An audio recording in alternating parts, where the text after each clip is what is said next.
I'm Margaret Sullivan, 67 years old, and 1 week ago I buried Robert, my husband of 45 years. At the cemetery, as the last mourners departed, my son Jeremy placed his hand on my shoulder and whispered, "You're next." I thought he meant in death. But yesterday he informed me he'd sold our family business. "You're too old to run it. Dad's gone, you're next in line," he said. I just smiled. This morning the buyer called me directly. I knew exactly what was coming. Before I continue my story, let me know where you're watching from in the comments below. Hit like and subscribe if you've ever had to stand up to family who underestimated you. The morning Robert died began like any other. He kissed me goodbye as I left for an early meeting with our parts suppliers from Japan.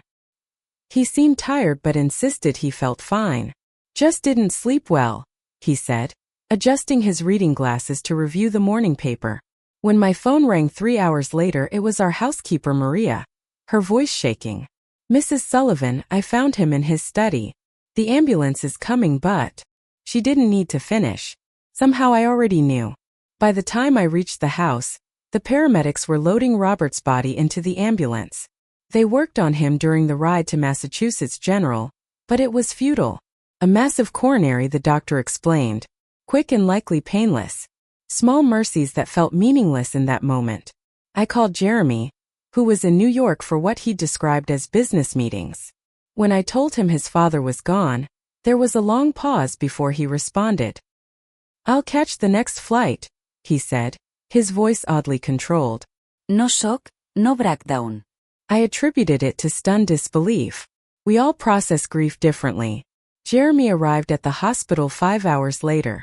He hugged me briefly, then immediately asked about funeral arrangements and company matters. While I sat by Robert's body, allowing the reality to sink in, Jeremy stepped outside repeatedly to take calls. The next 3 days passed in a blur of funeral preparations. Our home filled with flowers and casseroles.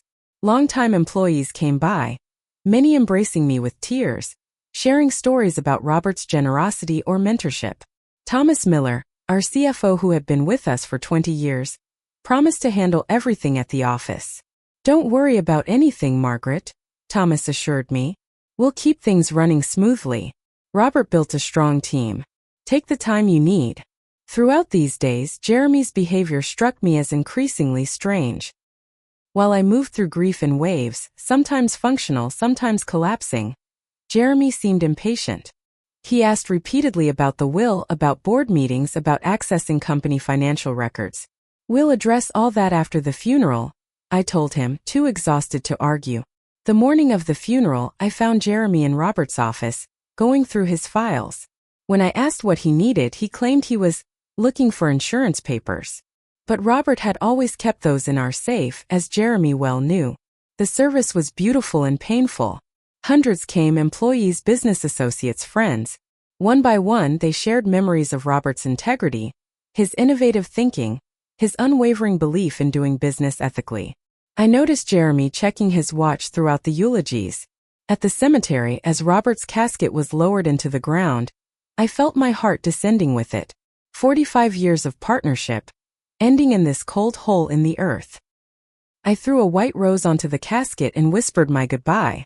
As people began dispersing, offering final condolences, Jeremy stood beside me. When the last mourners walked away, he put his hand on my shoulder. "You're next," he said quietly. I looked up at him, startled by both the words and his tone. "We all die eventually, Mom," he added, as if clarifying. "But until then, you should enjoy your retirement. Let me handle the stressful business stuff." A chill ran through me that had nothing to do with the October air. Something in his eyes, calculating, distant, reminded me that I barely knew the man my son had become. That evening, alone in the house that suddenly felt too large, I found myself in Robert's study.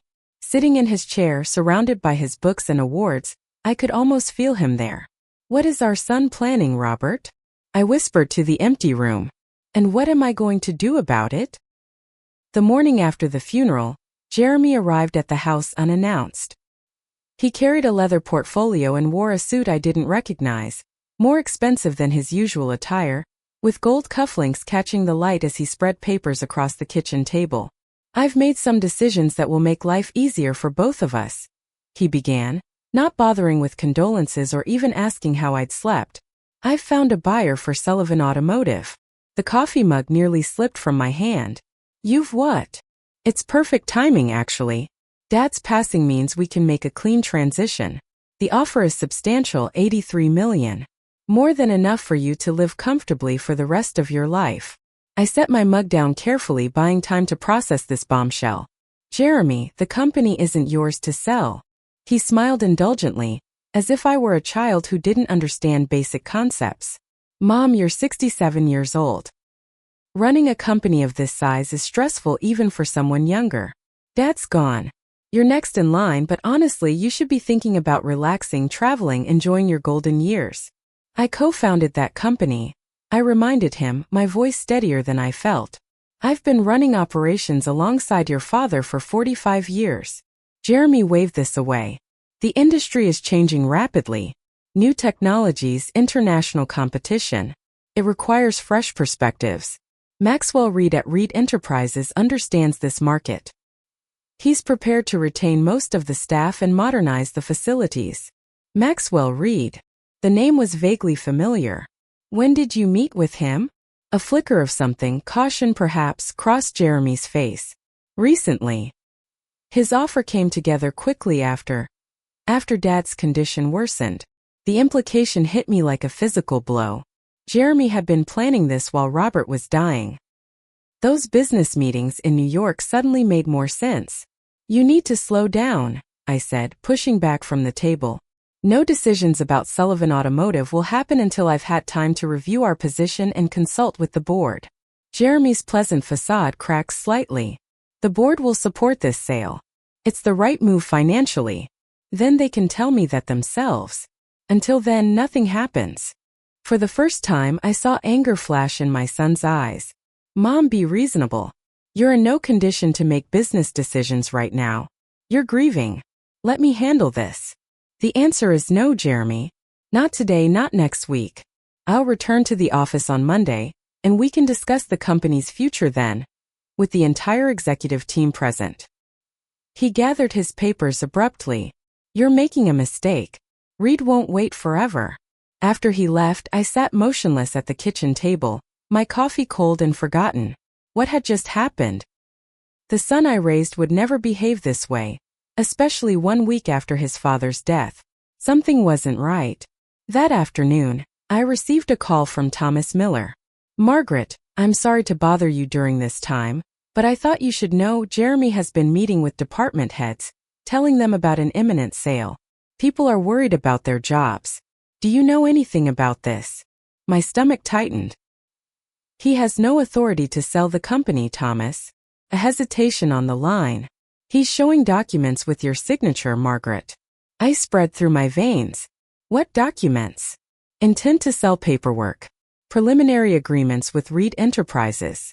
I never signed any such documents. Another pause. Margaret, I think you should come to the office tomorrow. There are some things you need to see. After hanging up, I went straight to Robert's home office. I knew he kept copies of all important company documents in his filing cabinet. I pulled open drawers, searching frantically until I found the company ownership records. As I read through them, confusion turned to shock, then to something resembling relief. According to these papers, I still owned 51% of Sullivan Automotive. Jeremy held 25%. A generous gift from Robert and me on his 30th birthday, with the remaining shares distributed among key executives and the employee stock program.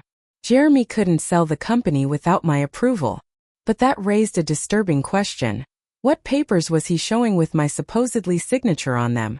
The next morning, I drove to Sullivan Automotive headquarters for the first time since Robert's hospitalization. The receptionist's eyes widened when I walked in. Mrs. Sullivan, we weren't expecting you back so soon. I'm so sorry about Mr. Sullivan. Thank you, Diane. Is Thomas in? Yes, ma'am. Should I tell him you're here? No need. I know the way. As I walked through the halls, employees stopped to offer condolences. Many seemed surprised and relieved to see me. Thomas was on the phone when I entered his office, but quickly ended the call. Margaret. Thank you for coming. He looked tired, with new worry lines creasing his forehead. Show me what Jeremy's been doing, I said without preamble. Thomas unlocked his desk drawer and pulled out a folder. These were circulated yesterday. Jeremy said you had signed off on everything. Inside were indeed documents bearing what appeared to be my signature. A letter of intent to sell to Reed Enterprises. Authorization for due diligence. But I had signed nothing of the sort. This isn't my signature, I said, studying the forgery. It was close. Someone had clearly practiced. But certain letters were formed differently than my handwriting. Thomas nodded grimly. I suspected as much. There's more, Margaret. He showed me accounting records indicating unusual transfers from company accounts over the past 6 months, while Robert was ill and I was frequently absent caring for him. Small amounts at first, then increasingly larger sums, all authorized by Jeremy. Where was this money going? I asked, though I was beginning to formulate a sickening theory.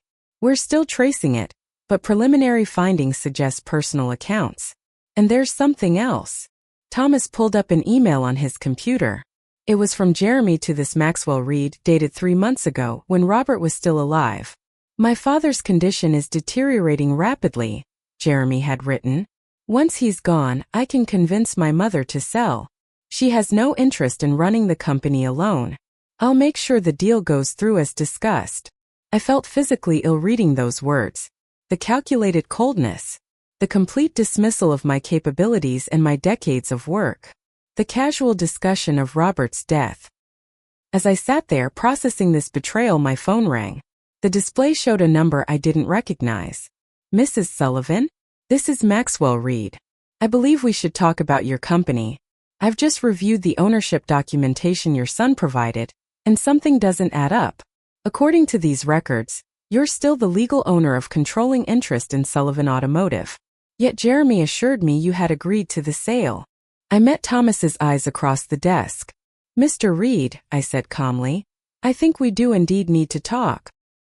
I arranged to meet Patricia Barnes, our family attorney, at a small cafe across town rather than her office.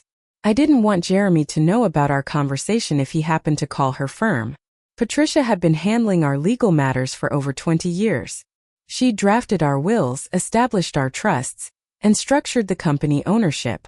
If anyone knew the legal protections Robert had put in place, it was her. These documents are forgeries, Patricia confirmed after examining the papers Thomas had given me. Poor ones at that. Your real signature has been on file with my office for decades. Any serious scrutiny would reveal these as fakes. What about the company ownership? Could Jeremy have somehow changed that without my knowledge? Patricia shook her head. Impossible. Robert was extremely thorough in his estate planning, especially after his diagnosis. Your 51% ownership is ironclad. 20% of Jeremy's shares are actually held in a trust that you control until your death. He only directly owns 5%. I sat back, processing this information. So he literally cannot sell the company without my approval. Not only that, Patricia continued, but there's a succession plan Robert put in place last year. If Jeremy were to act against the company's interests, his shares would be purchased back at market value and redistributed to the employee stock program. Did Jeremy know about these provisions? Patricia frowned. He should have. Robert insisted on transparency. All family members received copies of the estate plan. Then why would he attempt something so obviously doomed to fail?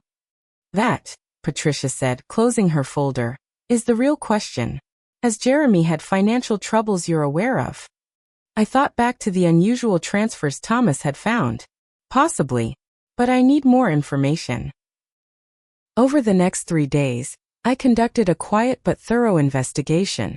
With Thomas's help, we tracked the suspicious transfers from company accounts. The money had been moved through several shells before landing in offshore accounts. Textbook embezzlement techniques that our regular audits had missed during the chaos of Robert's illness. Meanwhile, I had Patricia examine Jeremy's personal finances, using the legal authorization I still had from when we had established his trust. What we found was alarming. Massive gambling debts at casinos in Connecticut and Atlantic City, failed investments in questionable ventures, and 3 maxed-out credit cards. Most disturbing was evidence that Jeremy had recently put deposits on a luxury condominium in Miami and a yacht, purchases that aligned perfectly with his expected windfall from selling the company. He's been planning this for months, I told Thomas and Patricia during our meeting in a private room at Patricia's law firm. But why the rush now? Why not wait a respectful amount of time after Robert's death? Thomas cleared his throat. The quarterly financial review is scheduled for next week. The board would see the irregularities in the accounts. So he needed to sell quickly before anyone noticed the missing funds, I concluded. Patricia nodded. And with you supposedly grief-stricken and checked out, he thought he could push it through. There's another factor, Thomas added. I've done some research on Reed Enterprises. They've acquired 3 family-owned manufacturing businesses in the past 2 years. In each case, they gutted the companies, sold off the valuable patents and equipment, and shut down operations within 6 months. My blood ran cold. So not only would Jeremy be stealing from the company, but he'd be destroying Robert's legacy and putting 200 people out of work. For a quick profit, yes, Thomas confirmed. I thought of our loyal employees, many who had been with us for decades. People who had attended Robert's funeral, who had sent flowers and food, who considered us family. I thought of Robert's pride in creating quality parts that made vehicles safer. All of it would be dismantled for corporate profit and to cover my son's gambling debts. The maternal part of me wanted to confront Jeremy privately, to understand how he had gone so wrong, to try to help him. But the businesswoman in me, the co-founder who had built something meaningful over 4 decades, knew this required a different approach. Here's what we're going to do, I said, straightening in my chair. Patricia, prepare the legal documents to invoke the succession plan contingencies. Thomas, secure all financial records and change the access codes to our accounts. And I'm going to have a conversation with Maxwell Reed. Are you sure that's wise? Patricia asked. He was willing to participate in this scheme. Maybe. Or maybe he was misled about the ownership situation. Either way, I want to look him in the eye when I tell him what happens next. I called Maxwell Reed from Patricia's office, requesting a meeting the following morning. He agreed immediately, sounding surprisingly eager to speak with me directly. That evening, alone in my home, I experienced the full emotional impact of what I had discovered. My only child had not only attempted to push me out of my own company but had been stealing from it, had forged my signature, had planned to destroy everything Robert and I had built. I wept for the little boy who had once proudly worn a miniature Sullivan automotive jacket to elementary school. For the teenager who had spent summers learning the equipment on the factory floor. Where had we gone wrong? Had our focus on the business deprived him of something essential? Or had we given him too much, never requiring him to earn his place? As the night deepened, grief transformed into resolve. Whatever Jeremy's reasons, I couldn't allow him to destroy the company that provided livelihoods for hundreds of families. I couldn't betray Robert's legacy. The next morning, I dressed carefully in a charcoal suit that Robert had always said made me look formidable. I applied makeup to conceal my sleepless night, and styled my silver hair into its usual neat bob. In the mirror, I saw not just a grieving widow but a business leader prepared to fight. Maxwell Reed was waiting when I arrived at his downtown office. He was younger than I expected, perhaps 45, with the polished appearance of old money trying to look self-made. Mrs. Sullivan, he greeted me, extending his hand. I appreciate you meeting with me. There seems to be some confusion about the Sullivan Automotive acquisition. No confusion, Mr. Reed. Just deception. My son has no authority to sell our company. Reed gestured toward the chairs in his office. Perhaps we should sit. I believe we have much to discuss. What followed was a surprisingly candid conversation. Reed admitted that Jeremy had approached him 6 months ago, claiming his father was terminally ill and his mother planned to sell immediately after the funeral. He presented me with financial statements showing the company was struggling, which contradicted my own research, but he offered such favorable terms that it seemed worth exploring. And you didn't think it suspicious that he was planning this while his father was dying? I couldn't keep the edge from my voice. Reed had the grace to look uncomfortable. Business opportunities often arise from unfortunate circumstances, Mrs. Sullivan. But I draw the line at fraud. When my legal team flagged the ownership discrepancies yesterday, I knew something wasn't right. So what happens now? I asked. Reed studied me for a moment. That depends. Is Sullivan Automotive for sale? Not to someone who plans to dismantle it. And if that wasn't my intention? I raised an eyebrow. Your history suggests otherwise. My history with distressed companies, yes. But Sullivan Automotive isn't distressed, despite what your son claimed. Your patents alone are worth maintaining operations. For the next hour, we had a surprisingly productive discussion about what Reed Enterprises might actually offer, a legitimate partnership rather than a destructive acquisition. I made no commitments but left with a clearer understanding of my options. As I drove back to Sullivan Automotive, my phone rang. It was Thomas. Jeremy's here, he said tensely. He's looking for the updated financial reports and asking about your meeting with Reed. What should I tell him? I took a deep breath. Tell him nothing. I'm on my way. The confrontation I had been dreading was about to begin. I found Jeremy in the conference room, surrounded by papers. He looked up when I entered, surprise quickly masked by a practiced smile. Mom, Thomas said you'd been here this week. I didn't expect you back so soon after. He trailed off, gesturing vaguely as if Robert's death were some minor inconvenience. After my husband's funeral? After you tried to sell my company without permission? After you forged my signature? Which unexpected return are we discussing, Jeremy?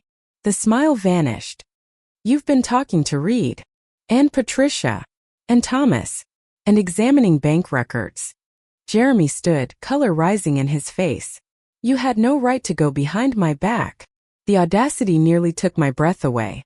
Behind your back? This is MY Company. I co-founded it before you were born. A company you're too old to run. Jeremy shouted, abandoning all pretense of respect. Dad carried you for years. Everyone knows it was his genius that built Sullivan Automotive. You were just the bookkeeper who married up. Each word struck like a physical blow. Is that truly how my son saw me? As some glorified secretary who got lucky? I developed our first accounting system, I said quietly. I secured our initial loans when banks wouldn't take Robert seriously. I negotiated the Carson contract that kept us afloat during the recession. I implemented the employee stock program that has maintained our workforce stability for 20 years. Ancient history, Jeremy dismissed. The automotive industry is changing. We need to cash out while the company still has value. We? There is no we in your plan, Jeremy. Just your debts and your greed. His eyes widened slightly. What are you talking about? The offshore accounts. The gambling losses. The condo in Miami and the yacht you can't afford. For a moment, Jeremy looked genuinely frightened. Then his expression hardened. You don't understand. I had investment opportunities. Temporary cash flow issues. The sale would have fixed everything. By stealing from your father's legacy? From the employees who watched you grow up. Business is business, Mom. Dad understood that. Your father, I said, my voice breaking slightly, believed that business was about more than profit. It was about creating something of value, providing good jobs, building relationships that last generations. He would be heartbroken to see what you've become.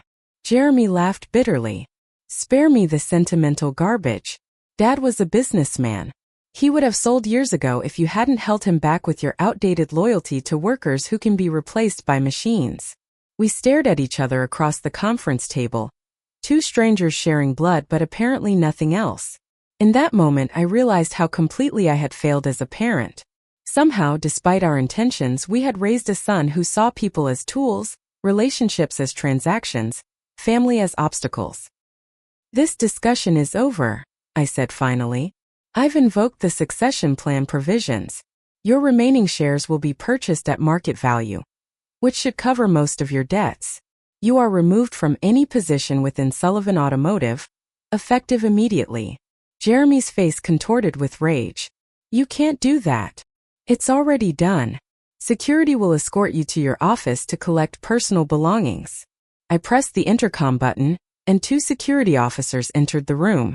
Please see that Mr. Sullivan leaves the premises without accessing any company files. As Jeremy was led away, he turned back, his expression twisted with malice. This isn't over. I'll contest Dad's will. I'll sue for my rightful place in the company. You'll spend your final years in courtrooms instead of running a business you can barely understand. When the door closed behind him, I sank into a chair, trembling with emotion. Thomas entered quietly, placing a glass of water before me. Are you all right, Margaret? No, I admitted. But I will be. That evening, as arranged by Patricia, Jeremy came to the house for what he believed would be a negotiation dinner. I had invited Maxwell Reed as well, a surprise Jeremy clearly hadn't anticipated. What is he doing here? Jeremy demanded when Reed arrived. Mr. Reed and I have been having productive conversations about Sullivan Automotive's future, I explained calmly. Since you introduced us, I thought you should be part of the discussion. Throughout dinner, Jeremy alternated between attempting to charm Reed and throwing veiled threats my way. Reed observed this bizarre behavior with increasing discomfort, occasionally catching my eye with raised eyebrows. When dessert was served, Jeremy made his final play. Mom has been under tremendous stress, he told Reed. Her judgment is compromised by grief. As her son and Dad's rightful successor, I can assure you the original deal we discussed is still viable. Reed set down his coffee cup. Mr. Sullivan, let me be direct. I've reviewed the actual ownership documents with my legal team. Your mother controls this company. You misrepresented your authority, the company's financial position, and apparently your mother's wishes. In my business, that's called fraud. Jeremy's face drained of color. You don't understand. I understand perfectly, Reed interrupted. And while I'm still interested in exploring a legitimate partnership with Sullivan Automotive, it will be with your mother, not you.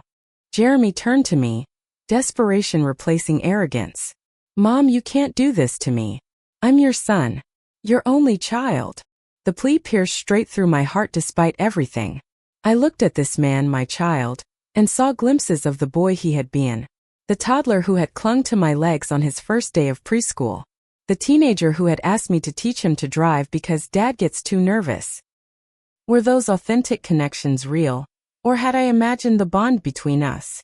Jeremy, I said softly, what you've done is unforgivable. You've stolen from the company. You've forged my signature. You've betrayed everything your father and I built. But worst of all, you've shown that you see me as nothing but an obstacle, someone to manipulate and discard. That's not true, he protested weakly. Isn't it? You're next, you said at the cemetery. Not in line for death, as I thought, but in line to be pushed aside.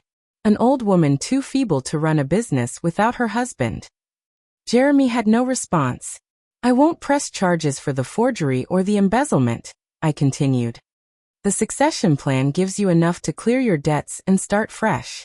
But you will never set foot in Sullivan Automotive again. Where am I supposed to go? He asked, sounding suddenly like a lost child. That, I said, rising from the table, is entirely up to you. After both men left, Reed with a handshake and a promise to continue our discussions, Jeremy without looking back, I spent the night alone with my thoughts. I had lost my husband and, in many ways, my son in the span of 2 weeks. The loneliness felt crushing, the betrayal unbearable. Yet beneath the pain I recognized something else. A steely determination that had always been part of me, but that I'd sometimes subordinated to family harmony. Robert had seen that strength even when I doubted it.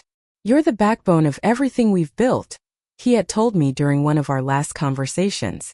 Jeremy doesn't understand that yet. Make sure he learns. As dawn broke, I made a decision. Sullivan Automotive would not only survive this crisis but emerge stronger. And I would lead it into its next chapter.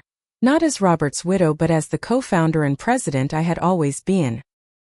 By 7 the next morning, I was back at Patricia's office, finalizing the legal response to Jeremy's threats. We drafted documents exercising the succession plan provisions, prepared statements for the board of directors, and assembled evidence of Jeremy's financial misconduct. If he pursues legal action as threatened, we'll be ready, Patricia assured me. But with the documentation we have, I doubt any attorney would take his case. He's desperate and angry, I cautioned. Logic may not prevail. Then we'll be prepared for that too. Next, I called an emergency meeting with our executive team, excluding Jeremy's few allies within the company. 8 people gathered in the conference room. Thomas Miller, Helena Jenkins, our head of engineering, Michael Rossi from manufacturing, Sarah Chun from research and development, and 4 others who had been with us for at least 15 years. I'll be direct. I began after everyone was seated. Jeremy has been removed from the company following discovery of financial irregularities and an unauthorized attempt to sell Sullivan Automotive to Reed Enterprises. Shocked murmurs circulated around the table. I understand this is difficult news.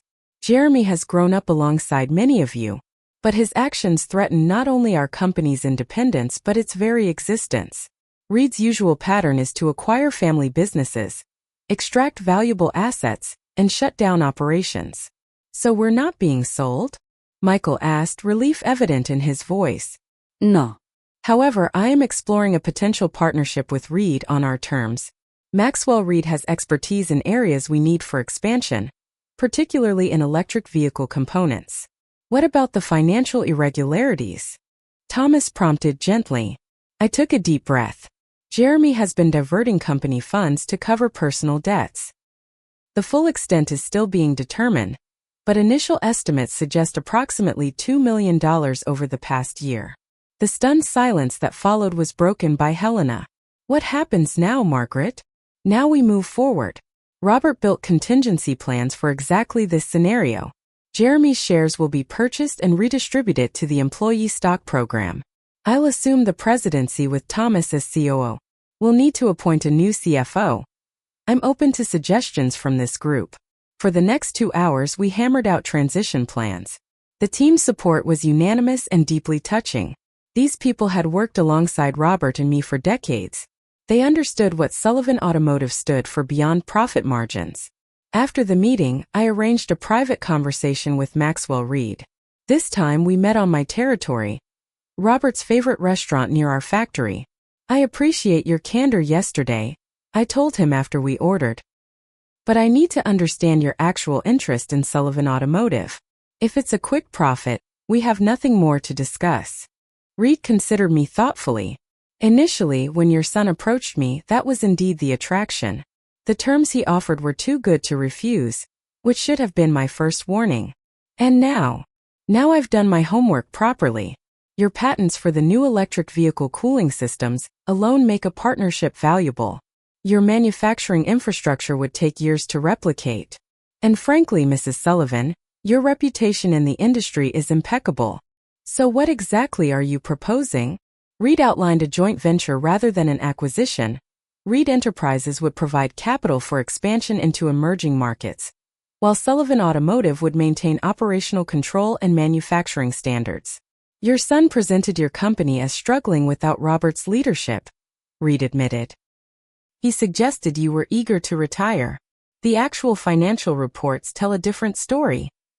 Jeremy saw what he wanted to see, I said. He never understood that Sullivan Automotive was built by 2 people, not 1. After Reed left, promising a formal proposal within the week, I headed to the manufacturing floor. I hadn't been there since before Robert's final hospitalization, and I needed to reconnect with the heart of our business. Diane from reception accompanied me, providing updates on various employees as we walked. Frank's daughter just started college, first in his family. Maria's husband finished cancer treatment last month. The extra insurance coverage made all the difference. Oh, and those new safety protocols you implemented last year? Reduced accidents by 68%. Each story reinforced what I already knew. Sullivan Automotive wasn't just a manufacturer of auto parts. It was a community, a source of stable employment, a place where people built careers spanning decades. As I walked the production line, workers stopped to express condolences and welcome me back. Many shared memories of Robert, his surprise visits to the floor, his genuine interest in their suggestions for improvements, his insistence on quality over cutting corners. He always said you were the brains of the operation, Mrs. Sullivan, an older machinist named Carl told me. Said he just tinkered with things until they broke, but you knew how to make a business run. By the time I returned to my office, Robert's old office, which I had avoided until now. I felt reconnected to our company's purpose in a way that strengthened my resolve. The next morning, Jeremy was waiting outside the main entrance when I arrived. He looked disheveled, his usually immaculate appearance marred by wrinkled clothes and bloodshot eyes. "We need to talk," he said, following me inside despite security's hesitation. "You're making a huge mistake." I nodded to security that it was okay, and we continued to my office. "I've made many mistakes, Jeremy.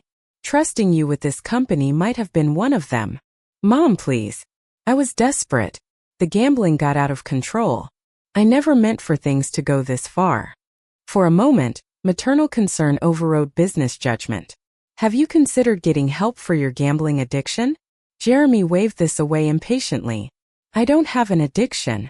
I had a string of bad luck. But I have connections, Mom. I know people who could take Sullivan Automotive to the next level. The same connections who helped you set up offshore accounts to hide stolen money?" His expression hardened. "I've been served with legal papers removing me from the company. My own mother is treating me like a criminal." "You are a criminal, Jeremy. Forgery and embezzlement are crimes." "I'm showing mercy by not pressing charges." "Mercy," he scoffed. "You're destroying my life. Where am I supposed to work? What am I supposed to do?" The entitlement in his voice was breathtaking. "You're 42 years old with an MBA from Wharton, courtesy of your father and me. Figure it out. Dad would never have done this to me." "Your father," I said quietly, "authorized these succession provisions specifically because he feared something like this might happen. He saw what I refused to see, that you viewed the company as your inheritance rather than your responsibility." Jeremy's face flushed with anger. "You'll regret this. Both of you betrayed me. Your own son." As he stormed out, slamming the door behind him, I felt a complex mixture of emotions. Grief for the relationship we once had, anger at his betrayal, but also a strange sense of liberation.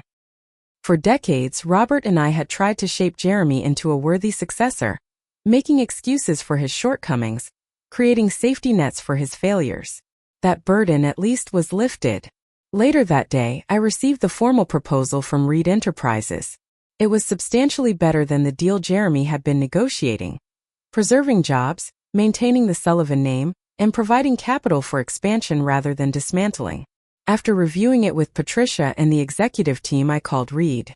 "Your proposal has merit," I told him. "But I need one guarantee. Sullivan Automotive's manufacturing remains in Massachusetts, with current employee protections maintained for a minimum of 10 years. "That's a long commitment in today's market," Reed countered. "It's non-negotiable. Our employees aren't disposable assets." There was a long pause before Reed responded. "You drive a hard bargain, Mrs. Sullivan, but I respect that. You have my word." As we finalized details of what would become a productive partnership rather than a corporate takeover, I found myself thinking of Robert. He had always believed in building something that would outlast us. Not just a profitable business, but a legacy of integrity, quality, and commitment to people. Jeremy had never understood that. But I would make sure Sullivan Automotive did. 3 weeks after Robert's funeral, I stood before the assembled employees of Sullivan Automotive. The large manufacturing floor had been cleared, with chairs set up for all 217 staff members. Everyone from executive leadership to maintenance crews was present for what I had billed as an important company announcement. News of Jeremy's departure had spread, of course, along with rumors about attempted embezzlement and an aborted sale. I needed to address these directly and chart our path forward. "Thank you all for coming," I began, looking out at the familiar faces. Some had been with us since the early days. Others were newer, children and even grandchildren of original employees who had followed in family footsteps. As you know, we've experienced significant changes recently. The loss of Robert, my husband, my partner, and the co-founder of this company, has left a void that can never truly be filled. His vision and engineering brilliance built Sullivan Automotive from a small workshop into the industry leader it is today. I paused, gathering strength for what came next. In the wake of Robert's passing, it became clear that my son Jeremy had developed plans for this company that contradicted our core values. He attempted to sell Sullivan Automotive without proper authority, with the likely result being the dismantling of our operations and the loss of your jobs. Murmurs rippled through the crowd. Most had suspected something along these lines, but hearing it confirmed was still shocking. Additionally, financial irregularities were discovered that required immediate action. As a result, Jeremy is no longer associated with Sullivan Automotive in any capacity. I let this news settle before continuing. I stand before you today not just as Robert's widow but as the co-founder and president of this company.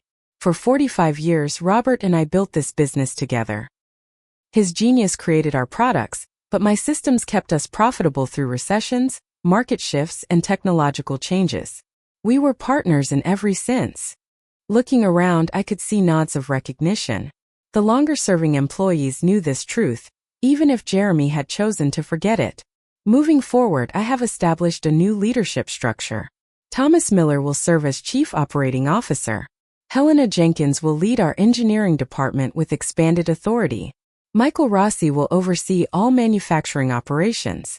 And we'll be promoting Sarah Chun to Chief Innovation Officer, focusing on our electric vehicle components division. I outlined additional changes, including the redistribution of Jeremy's shares to the employee stock program and new profit-sharing initiatives. Finally, I want to address the rumors about a potential sale. Sullivan Automotive is not being sold. Spontaneous applause interrupted me. I smiled and continued when it subsided.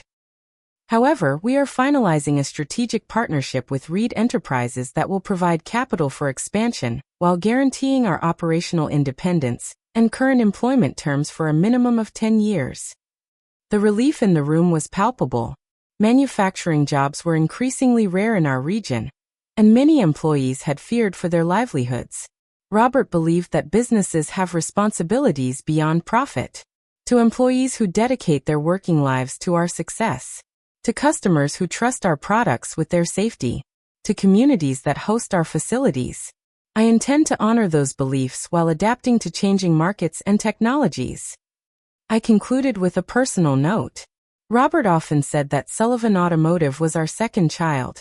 Today, I ask all of you to help me continue raising this child with the same values that have guided us for 45 years. Integrity, quality, innovation, and respect for every person who contributes to our success. The standing ovation that followed brought tears to my eyes. As I looked out at the assembled employees, many also with tears streaming down their faces, I felt Robert's presence beside me. Not as a ghost but as a continuing influence on the company we had built together. After the meeting, I spent time on the manufacturing floor, talking with employees, listening to their concerns and ideas. So many expressed relief that the company would continue under familiar leadership. Others shared touching memories of Robert, giving me new insights into the man I had loved for nearly 5 decades. In the following months, Sullivan Automotive not only stabilized but thrived.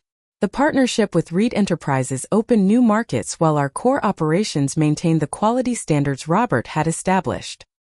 Our electric vehicle components division, particularly, saw exponential growth under Sarah's leadership.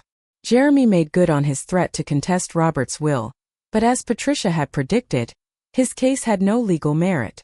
The court dismissed it within months. I heard through mutual acquaintances that he had moved to Florida and found work with an investment firm. We had no direct contact. That loss, the relationship with my only child, remained painful. On difficult days, I would question every parenting decision Robert and I had made. Had we been too focused on the business? Had we given Jeremy too much too easily? Could we have seen his character flaws earlier and corrected them? But I also came to accept that adults make their own choices. Jeremy had chosen deception over honesty, personal gain over family legacy, shortcuts over earned success. Those choices had consequences that no mother's love could erase. 1 year after Robert's death, I established the Robert Sullivan Engineering Scholarship at Northeastern University, where we had met so many years ago. The program specifically supported first-generation college students pursuing degrees in automotive engineering or sustainable transportation technologies. At the dedication ceremony, surrounded by university officials and the first 5 scholarship recipients, I felt a sense of completion. Robert's legacy would continue not just through the company we had built, but through generations of innovative thinkers who shared his passion for improving automotive safety and performance. Life settles into new patterns, even after devastating losses. My days now filled with leadership responsibilities, mentoring younger executives, and charting Sullivan Automotive's future course. Evenings in our home, once so painfully empty, became times of reflection and even occasional contentment. I still spoke to Robert sometimes, especially in his study where his presence felt strongest.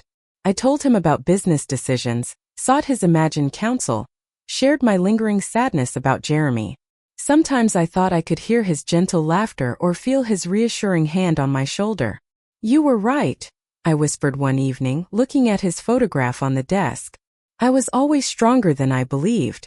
Thank you for seeing that." The journey from devastating loss through betrayal to renewal had transformed me. I was no longer just Robert Sullivan's wife and business partner. I was Margaret Sullivan, president of Sullivan Automotive, a woman who had faced the worst kind of betrayal and emerged with her dignity and purpose intact. Age, I had discovered, was not the liability Jeremy had claimed.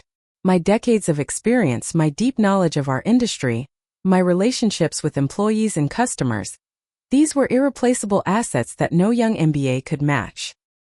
As for being next, well, Jeremy had been right about one thing. After Robert, I was next in line. Not for obsolescence or retirement, but for leadership. For carrying forward the legacy we had built together. For showing that a 67-year-old widow could not only survive betrayal but emerge stronger, wiser, and more determined than ever. If you've ever been underestimated because of your age, gender, or circumstances, I hope my story gives you strength. Remember that other people's limitations are not your own. Have you faced betrayal from someone you trusted? How did you rebuild afterward? Share your experiences in the comments below. And if this story resonated with you, please like, subscribe, and share it with someone who might need to hear that it's never too late to stand up for yourself and what you've built. Thank you for listening to my journey.